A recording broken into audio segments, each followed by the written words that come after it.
अमरपुर गांव, जहां हरी भरी वादियां और ऊंची पहाड़ियां आकाश को छूने की कोशिश करती, एक ऐसा स्थान था जो प्राचीन कथाओं और रहस्यों से भरा पड़ा था। यहाँ की छोटी छोटी नदियां संगीत की तरह बहती और हवा में हमेशा फूलों और मिट्टी की मिश्रित सुगंध फैली रहती। लेकिन इन सब के बीच खड़ा था एक भव्य और प्राचीन महल जो राजा विक्रम सिंह का निवास था। राजा विक्रम 40 वर्ष की उम्र में अपनी न्यायप्रियता, बहादुरी और प्रजा के प्रति अटूट समर्पण के लिए दूर दूर तक प्रसिद्ध थे। उनका कद लंबा और मजबूत था, चेहरा राजसी तेज से चमकता हुआ, लेकिन उनकी गहरी आंखों में एक अजीब सी उदासी छिपी रहती। ये उदासी उनके बचपन की उन रहस्यमयी घटनाओं से जुड़ी थी जिनके बारे में वे कभी किसी से चर्चा नहीं करते थे। बचपन में जब विक्रम महज 10 वर्ष के थे, उनके पिता राजा भानु सिंह अचानक लापता हो गए थे। वो एक रात जंगल की ओर निकले थे, किसी गुप्त मिशन पर, और कभी लौटे नहीं। गांव में अफवाहें फैली कि उन्हें किसी जादूगर ने श्राप दिया था या शायद कोई गद्दार ने उन्हें मार डाला था। विक्रम की माँ रानी इंदिरा इस सदमे को बर्दाश्त न कर सकी और कुछ महीनों बाद ही बीमारी से चल बसीं, विक्रम को अकेला छोड़कर। लेकिन राजा विक्रम कभी उस दर्द को बाहर नहीं आने देते, बल्कि उन्होंने खुद को प्रजा की सेवा में झोंक दिया, जैसे कि वो दर्द उनकी ताकत का स्रोत हो। वे गांव के हर कोने में जाते, किसानों की फसलों की चिंता करते, योद्धाओं को प्रशिक्षण देते और वैद्यों से मिलकर नई दवाइयों के बारे में चर्चा करते। लेकिन रातें उनकी सबसे कठिन होती, जब अकेले में वे पिता की यादों में खो जाते। क्या पिताजी अभी भी कहीं जीवित हैं, या वो लापता होना कोई बड़ी साजिश का हिस्सा था? राजा की पत्नी रानी लक्ष्मी एक अत्यंत दयालु, बुद्धिमान और सुंदर महिला थीं। उनकी बड़ी बड़ी आंखें हमेशा प्रेम और चिंता से भरी रहती, लेकिन कभी कभी उनमें एक छिपी हुई रहस्यमय छाया नजर आती। रानी लक्ष्मी का अतीत भी रहस्यों से भरा था। वे महल में 10 वर्ष पहले आई थी, एक दूर के राज्य से, और राजा से विवाह किया था। लोग कहते थे कि वे एक साधु की बेटी थी, लेकिन रानी कभी अपने परिवार के बारे में ज्यादा नहीं बोलती। महल का मुख्य मंत्री राघव था, एक 50 वर्षीय चालाक और महत्वाकांक्षी आदमी। उसका चेहरा बाहर से शांत और वफादार लगता, लेकिन उसकी आंखें लालच, ईर्ष्या और धोखे की चमक से भरी रहती। राघव महल में 10 वर्षों से अधिक समय से सेवा कर रहा था, लेकिन अंदर ही अंदर सिंहासन हथियाने की साजिश रचता रहता। वो राजा की लोकप्रियता से जलता था और हर मौके पर अपनी चाल चलता। लेकिन राघव की साजिश और गहरी थी। वो वर्षों से एक विदेशी जादूगर कालिया से गठजोड़ कर रहा था, जो जंगल के गहन हिस्सों में रहता था।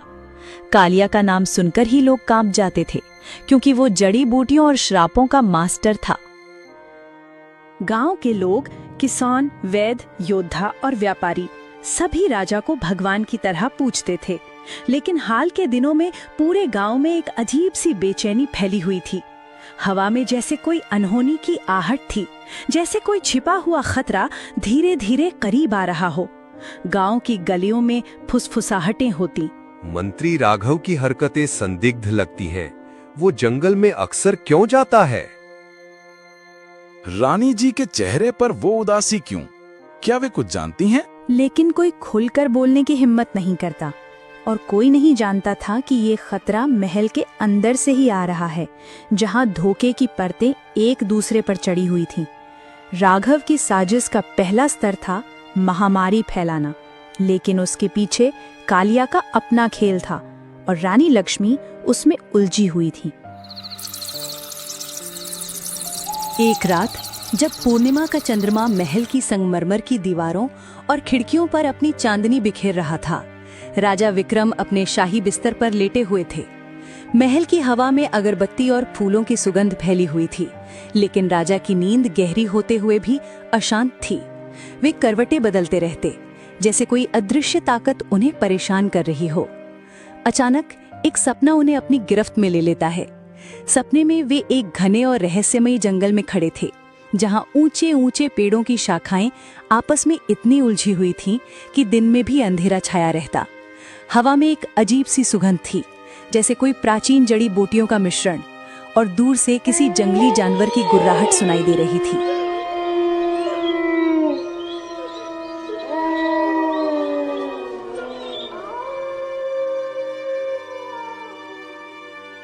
पेड़ों की पत्तियां सरसराती, जैसे कोई फुसफुसा रहा हो। राजा ने चारों ओर देखा, कोई रास्ता नहीं, केवल घना अंधेरा। तभी एक हल्की सी चमक दिखी और एक चमकीला हरा तोता उड़कर उनकी कंधे पर आकर बैठ गया। तोते की आंखें लाल रंग की थीं, जो किसी गहरे रहस्य को छिपाए हुए लगती थीं, और उसकी चोंच से निकलने वाली आवाज मीठी लेकिन कम कपाती हुई थी। राजन, मेरी बात ध्यान से सुनो। तुम्हारे महल में एक गद्दार छिपा हुआ है जो तुम्हारी प्रजा को मौत के मुंह में धकेलने की साजिश रच रहा है। वह तुम्हारा सबसे करीबी है, लेकिन उसकी वफादारी एक मुखौटा है। बचाव का रास्ता इस जंगल के सबसे गहरे हिस्से में है, एक मायावी तालाब जहां एक दुर्लभ जड़ी बूटी खिलती है जो हर बीमारी को हर सकती है। लेकिन सावधान रहना, क्योंकि धोखा तुम्हारे सबसे करीब है। याद रखना, मैं तुम्हारा मार्गदर्शक हूँ, लेकिन मेरा रहस्य अंत में खुलेगा और वह तुम्हें हैरान कर देगा। क्या तुम तैयार हो उन परतों को खोलने के लिए जो तुम्हारे अतीत को छिपाए हुए हैं? पहली परत है विश्वासघात, दूसरी है छिपा हुआ रिश्ता, और तीसरी वो जो तुम्हें तोड़ सकती है। जाओ, लेकिन हर कदम पर सवाल करो, कौन दोस्त है, कौन दुश्मन। तोते की आवाज फीकी पड़ती गई और जंगल का अंधेरा गहराता गया। राजा ने तोते से और सवाल करने की कोशिश की, लेकिन वो उड़ गया और सपना टूट गया। राजा विक्रम चौंक कर अपनी नींद से जाग उठे। उनका दिल इतनी तेजी से धड़क रहा था कि लगता था छाती से बाहर निकल आएगा। पसीना उनकी माथे पर मोतियों की तरह चमक रहा था और उनकी सांसें तेज तेज चल रही थीं। ये क्या था? क्या ये महज एक सपना था या कोई दिव्य संकेत? वो तोता, उसकी आवाज इतनी सजीव लग रही थी जैसे कोई पुरानी याद। वे बिस्तर से उठे और महल की बड़ी खिड़की की ओर गए, जहां से गांव की टिमटिमाती रोशनी और दूर जंगल की काली छाया दिखाई दे रही थी। बाहर की हवा ठंडी थी और राजा को लगा जैसे कोई अदृश्य आंखें उन्हें घूर रही हों। तभी रानी लक्ष्मी की नींद टूट गई। उनकी आंखें नींद से भरी हुई थीं, लेकिन राजा के पीले पड़े चेहरे को देखकर वे तुरंत चिंतित हो उठीं। वे बिस्तर से उठी, अपनी रेशमी शॉल लपेटी और राजा के पास आकर उनका हाथ थाम लिया। महाराज, क्या हुआ? आपका चेहरा इतना पीला क्यों पड़ गया है? कोई बुरा सपना देखा क्या? रानी की आवाज में गहरी चिंता, प्यार और एक हल्की सी घबराहट थी। उनकी आंखों में राजा के लिए असीम स्नेह झलक रहा था, लेकिन कहीं गहराई में एक छिपी हुई उदासी भी नजर आ रही थी, जैसे वे खुद किसी रहस्य से जूझ रहे हों। राजा ने गहरी सांस ली और सपने का हर विवरण रानी को बताया। जंगल की घनी छाया, तोते की लाल आंखें, गद्दार की चेतावनी, मायावी तालाब और जड़ी बूटी का जिक्र, और वो रहस्य जो अंत में खुलेगा। रानी, वो तोता कह रहा था कि धोखा मेरे सबसे करीब है। क्या ये कोई चेतावनी है या मेरे मन का वहम? और वो रहस्य क्या मेरे पिता से जुड़ा है? क्या ये कोई पुराना श्राप है जो अब जाग रहा है? महाराज, सपने कभी कभी देवताओं के संदेश होते हैं, लेकिन डरिए मत, मैं आपके साथ हूँ। सुबह मंत्री राघव से सलाह लीजिए, वे बुद्धिमान हैं और शायद इस सपने की व्याख्या कर सकें। लेकिन क्या आपको लगता है कि ये आपके पिता की लापता होने से जुड़ा है? मैंने सुना है कि जंगल में कई रहस्य छिपे हैं और आपके पिता की कहानी भी उसी से जुड़ी है। रानी की आवाज में विश्वास था, लेकिन उनकी आंखों में एक फ्लैश सी चिंता गुजरी, जैसे वे कुछ और जानती हों लेकिन अभी बताना चाहती हों। राजा ने सहमति में सिर हिलाया, लेकिन रात भर नींद नहीं आई। वे सोचते रहे, गद्दार कौन हो सकता है? महल में तो सभी वफादार लगते हैं। रात गहराती गई और महल की दीवारों में जैसे कोई छिपी हुई आहटें गूंजने लगी।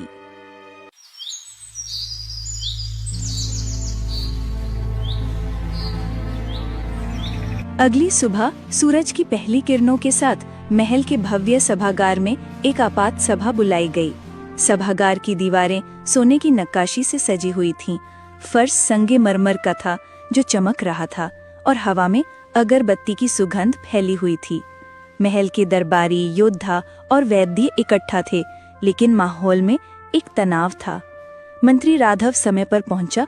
उसका चेहरा हमेशा की तरह शांत और विनम्र लग रहा था, लेकिन उसकी आंखों में एक चालाक चमक थी जो छिप नहीं पा रही थी। वह झुककर राजा को सलाम करता है। महाराज, आपने इतनी सुबह बुलाया, क्या कोई गंभीर समस्या है या कोई सपना? राघव की आवाज में झूठी विनम्रता और उत्सुकता थी, लेकिन अंदर से वो खुश था। उसे लग रहा था कि ये मौका उसके लंबे समय से चल रही साजिश को और मजबूत कर सकता है। राघव की साजिश गहरी थी। वो न केवल सिंहासन हथियाना चाहता था, बल्कि उसके पीछे एक बड़ा रहस्य था। वर्षों पहले राघव ने राजा के पिता के लापता होने में भूमिका निभाई थी, और अब वो उसी रहस्य को छिपाए हुए था। उसने कालिया से गठजोड़ किया था, जो एक जहरीली जड़ी बूटी का इस्तेमाल करके गांव में महामारी फैलाने वाला था। लेकिन राघव को ये नहीं पता था कि कालिया खुद उसे धोखा देने की योजना बना रहा था, और रानी लक्ष्मी को इस सब का अंदाजा था, क्योंकि कालिया उसका सौतेला भाई था। रानी वर्षों से चुप थी, लेकिन अब उसका विवेक जाग रहा था। राजा ने सपने का हर विवरण मंत्री को बताया। मंत्री जी, ये सपना मुझे चैन नहीं लेने दे रहा। एक तोता, गद्दार की चेतावनी, मायावी तालाब और जड़ी बूटी। क्या आप इसका अर्थ निकाल सकते हैं?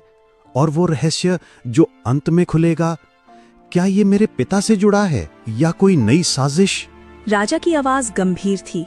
उनकी आंखों में चिंता साफ झलक रही थी, लेकिन साथ ही एक जांचती हुई नजर भी थी, जैसे वे राघव की प्रतिक्रिया परख रहे हों।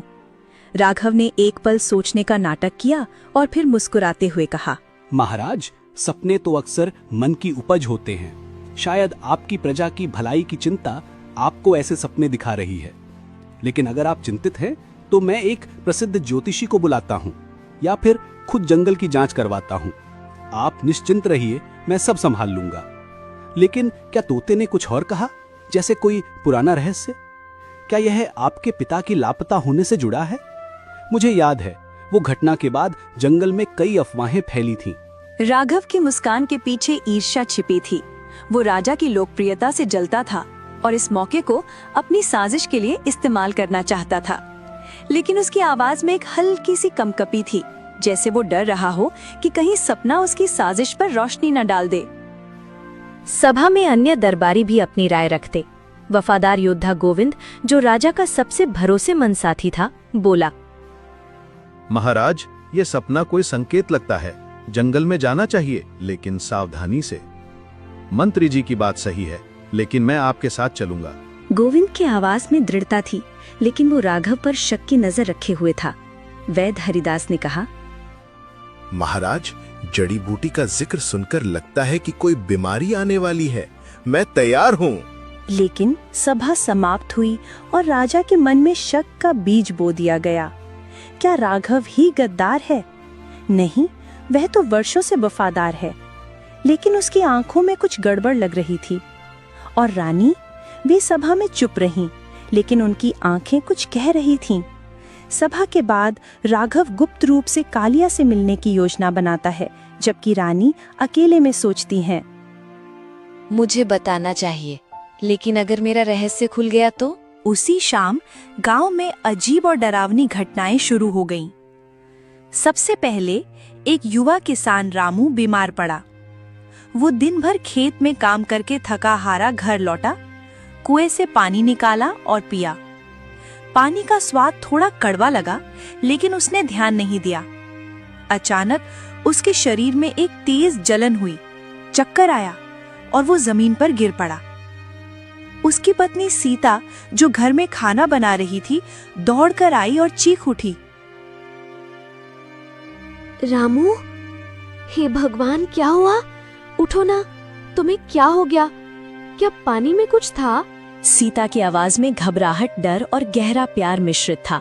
उसकी आंखें आंसुओं से भर गईं और वो रामू को हिलाने लगी। सीता, मेरा शरीर जल रहा है, लाल दाने उभर आए हैं, सांस लेना मुश्किल हो रहा है, कोई जहर, कुआं। उसकी आवाज कमजोर और दर्द से भरी हुई थी, जैसे मौत उसके करीब आ रही हो। सीता ने गांव के वैद्य को बुलाया, लेकिन तब तक रामू की हालत और बिगड़ गई। उसके शरीर पर लाल दाने फैल गए, बुखार चढ़ गया और वो बड़बड़ाने लगा। रामू की बीमारी ने गांव में दहशत फैला दी, क्योंकि वो पहला शिकार था, लेकिन आखिरी नहीं। जल्दी ही ये बीमारी पूरे गांव में फैल गई, जैसे कोई अदृश्य जाल बिछा हो जो धीरे धीरे सबको अपने गिरफ्त में ले रहा हो। लोग एक एक करके बिस्तर पर पड़ने लगे। गांव की गलियों में चीख पुकार मच गई। घर घर से कराहने की आवाजें आने लगी। एक बूढ़ी औरत कमला, जो गांव की सबसे उम्रदराज महिला थी और कई पीढ़ियों की कहानियां जानती थी, अपने बेटे के बिस्तर के पास बैठी रो रही थी। हे राम, ये क्या आपदा है? मेरे बेटे को बचा लो। हमने क्या पाप किया कि ऐसी महामारी आई? क्या ये जंगल से आई कोई बुरी आत्मा है? मुझे याद है आपके दादाजी के समय भी ऐसी बीमारी आई थी, जब राजा भानु सिंह लापता हुए थे। क्या ये उसी श्राप का दोहराव है? कमला की आवाज में गहरी निराशा, क्रोध और असहायता थी। उसकी चेहरे की झुर्रियां और गहरी हो गई और आंखें लाल हो चुकी थी। कमला की कहानियां गांव में मशहूर थी। वो बताती कि जंगल में एक जादूगर रहता है जो लोगों को तोता बनाकर श्राप देता है, लेकिन अब उसकी अपनी कहानी मौत के कगार पर थी। गांव का वैद्य हरिदास, एक 60 वर्षीय अनुभवी चिकित्सक, घर घर दौड़ रहा था। वो थका हुआ था, लेकिन उसकी आंखों में प्रजा के प्रति समर्पण की चमक थी। एक घर में पहुंचकर वो जांच करता। ये कोई साधारण बीमारी नहीं है, जहर जैसा लगता है। तेज बुखार, लाल दाने, सांस की तकलीफ। कोई दुश्मन की करतूत है, लेकिन इलाज शायद जंगल की जड़ी। लेकिन कौन मिलाएगा जहर कुएं में? मंत्री राघव ने तो कल ही कुआं चेक करने का आदेश दिया था। वैद्य की आवाज में असहायता थी, लेकिन वो हार मानने को तैयार नहीं था। वो सोचता, कहीं ये महल की साजिश तो नहीं? मंत्री राघव की हरकतें संदिग्ध लगती हैं। मैंने उन्हें जंगल जाते देखा है, लेकिन अगर बोला तो मेरी जान खतरे में। लेकिन जोर से कुछ ना कह सका, क्योंकि उसे डर था कि कहीं वो खुद निशाने पर ना आ जाए। एक छोटा बच्चा छोटू, जो अभी 10 साल का था, अपनी माँ से चिपककर कांप रहा था। माँ, मुझे डर लग रहा है। ये बीमारी मुझे भी लग जाएगी। राजा हमें बचाएंगे ना, या मंत्री जी? नहीं बेटा, राजा जरूर कुछ करेंगे, लेकिन घबराओ मत। मंत्री राघव ने कहा है कि सब ठीक हो जाएगा। लेकिन माँ की आवाज में अनिश्चितता झलक रही थी, जैसे वो खुद डर रही हो। गांव में अफवाहें फैलने लगी। कोई कहता कि ये श्राप है, कोई कहता कि जंगल से आई कोई बुरी आत्मा, और कुछ लोग फुसफुसाते कि महल में कोई गद्दार है। सच्चाई ये थी कि राघव ने गुप्त रूप से कालिया के साथ मिलकर गांव के मुख्य कुएं में जहरीली जड़ी मिला दी थी। ये जड़ी धीरे धीरे असर करती और मौत लाती, लेकिन साजिश और गहरी थी। कालिया खुद राघव को धोखा देने की योजना बना रहा था, क्योंकि वो महल का खजाना हथियाना चाहता था, और रानी लक्ष्मी को इसकी भनक थी, क्योंकि कालिया उसका सौतेला भाई था। रानी को कालिया ने ब्लैकमेल किया था। अगर तुमने कुछ कहा तो तुम्हारा अतीत खोल दूंगा। तुम महल में मेरी मदद से आई हो। रानी का विवेक जाग रहा था, लेकिन डर उसे चुप रखे हुए था। महामारी फैलती गई और गांव की रातें कराहों से भर गईं। राजा विक्रम को महामारी की खबर मिली तो वे तुरंत महल से निकलकर गांव पहुंचे। उनके साथ उनका वफादार योद्धा गोविंद था, एक 30 वर्षीय मजबूत सैनिक जिसका चेहरा बहादुरी से चमकता था। राजा ने गांव की गलियों में घूमकर बीमार लोगों को देखा। उनके चेहरे पीले पड़ चुके थे, शरीर कमजोर और आंखों में मौत का डर। राजा की आंखें नम हो गई। मेरी प्रजा, घबराओ मत, मैं इस बीमारी का इलाज ढूंढूंगा। राजा की आवाज में गहरी चिंता, दृढ़ संकल्प और अपराध बोध था, जैसे वे खुद को दोषी मान रहे हों कि प्रजा की रक्षा न कर सके। एक बीमार आदमी ने बिस्तर से कमजोर स्वर में कहा, महाराज बचाओ हमें, ये मौत की छाया है। कुएं का पानी मंत्री जी ने कहा था सुरक्षित है, लेकिन वो झूठ था। क्या पता चला? ये कैसे फैली? क्या कुआं जहर से भरा है और इसका इलाज क्या है?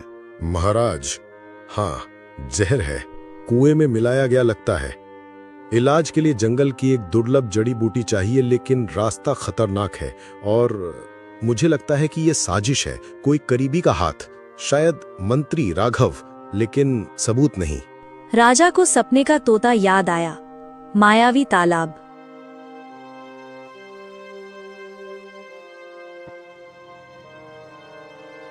ये वही है।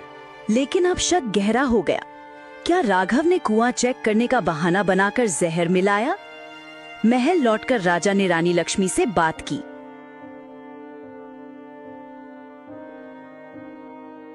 रानी, मुझे जंगल जाना होगा, वो तालाब ढूंढना है, लेकिन मुझे लगता है कि गद्दार महल में है। क्या तुम कुछ जानती हो? महाराज, अकेले मत जाइए, खतरा बहुत है। मंत्री राघव को साथ ले लीजिए, वे विश्वसनीय हैं। लेकिन अगर आपका शक सही है तो क्या? मैं डर रही हूँ, लेकिन आप पर भरोसा है। रानी की आवाज में प्यार और भय मिश्रित था, लेकिन उनकी आंखों में एक रहस्यमयी चमक थी, जैसे वे कुछ छिपा रही हों। रानी जानती थी कि कालिया उसका भाई है और वो राघव की साजिश में शामिल है, लेकिन वो डरती थी कि अगर बोली तो उसका अपना अतीत खुल जाएगा। वो कालिया की मदद से महल में आई थी, एक धोखे से। राजा ने सहमति दी और मंत्री राघव को बुलाया। राघव, तुम मेरे साथ जंगल चलो, हमें वो तालाब ढूंढना है। राघव का दिल धक से रह गया। वो नहीं चाहता था कि राजा सफल हो, क्योंकि इससे उसकी साजिश विफल हो जाती। महाराज, जंगल भयानक है, मैं अकेला जाऊंगा, आपकी सुरक्षा महत्वपूर्ण है। नहीं, हम साथ जाएंगे। गोविंद और कुछ योद्धा भी साथ होंगे। उस रात राघव गुप्त रूप से कालिया से मिलने गया। कालिया की झोंपड़ी जंगल के किनारे पर थी, जहां अंधेरा और जड़ी बूटियों की गंध फैली हुई थी। कालिया एक कुटिल आदमी था, उसकी आंखें सांप जैसी और चेहरा क्रूर मुस्कान से भरा। मंत्री जी, महामारी फैल गई है, अब राजा को रास्ते में खत्म कर दो। ये जहर की शीशी लो। हाँ, लेकिन सावधानी से। अगर मैं राजा बन गया तो तुम्हें महल का आधा खजाना मिलेगा। लेकिन क्या रानी को शक है? राघव के चेहरे पर लालच की चमक थी, लेकिन कालिया मन ही मन सोच रहा था।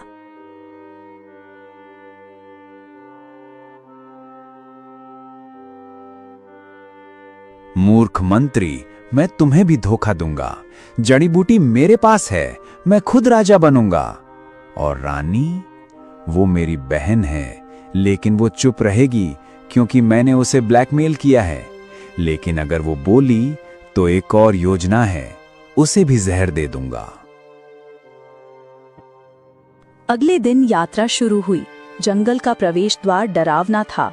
ऊंचे पेड़, जंगली जानवरों की गुर्राहट और एक अजीब सी सन्नाटा। राजा विक्रम आगे आगे चल रहे थे। उनके मन में प्रजा की चिंता थी।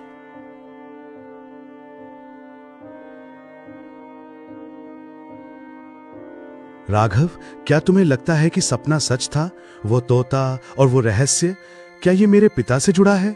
निश्चित रूप से महाराज, हम ढूंढ लेंगे, लेकिन जंगल धोखेबाज है, सावधान रहिए, शायद कोई जाल बिछा हो। लेकिन राघव जहर की योजना बना रहा था। उसके मन में उत्साह और डर का मिश्रण था।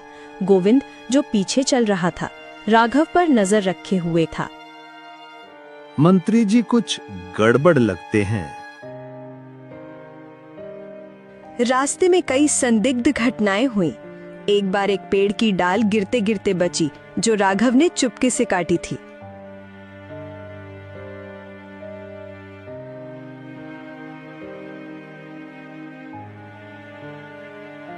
ये संयोग नहीं है, जरूर कुछ गड़बड़ है। फिर एक जहरीली लता राजा के पैर से छू गई, लेकिन गोविंद ने समय रहते काट दी। महाराज, सावधान, ये जंगल जीवित लगता है। लेकिन उसका शक राघव पर गहरा होता गया। रास्ते में एक तेज बहती नदी आई। वहां रुककर सबने पानी पीने का फैसला किया। राघव ने चुपके से राजा के पानी में जहर मिला दिया। राजा अब खत्म। लेकिन गोविंद ने राघव की हरकत देख ली थी। ये धोखा है। सस्पेंस बढ़ता गया। क्या गोविंद राजा को बताएगा या राघव का अगला हमला सफल होगा? जंगल और गहरा होता गया। शाम ढल रही थी और हवा में एक ठंडक फैल गई। वे एक पुरानी गुफा में रुके जहां प्राचीन चित्रकारी थी, तोते और जड़ी बूटियों की तस्वीरें। ये जगह परिचित लगती है। रात को राजा को फिर वही सपना आया। राजन, गद्दार तुम्हारे साथ है। वो जहर देगा। तालाब पास है, लेकिन धोखे की परतें हैं। मेरा रहस्य तुम्हें हैरान कर देगा। मैं तुम्हारा पिता हूँ, लेकिन और भी कुछ है। रानी, वो भी हिस्सा है।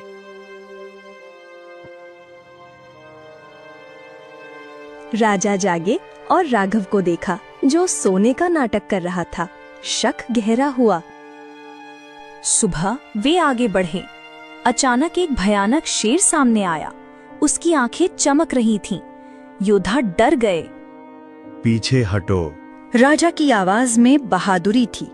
वे तलवार निकालकर शेर पर झपटे, लेकिन राघव ने पीछे से धक्का दिया ताकि राजा शेर के मुंह में गिरे। गोविंद ने देख लिया।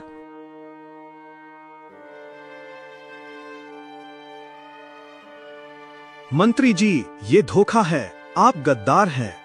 लड़ाई शुरू हो गई। राघव ने जहर की शीशी निकाली। मैं तुम सबको खत्म कर दूंगा। लेकिन योद्धाओं ने उसे पकड़ लिया। महाराज, मुझे माफ कर दो। मैं लालच में आ गया। कालिया ने बीमारी फैलाई है, लेकिन मैं आपका सौतेला भाई हूँ। आपके पिता ने मुझे गोद लिया था। क्या? लेकिन ये धोखा था। राघव असली में कालिया का बेटा था और पिता का रहस्य अलग था। वे आगे बढ़े और मायावी तालाब पहुंचे। तालाब का पानी नीला और चमकीला था। किनारे पर जड़ी बूटियां खिली हुई थीं। तोता वहां उड़ता हुआ आया।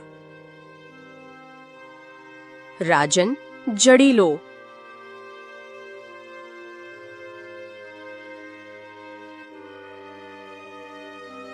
राजा ने जड़ी छुई और तोता बदलकर एक बूढ़ा आदमी बन गया, राजा का पिता।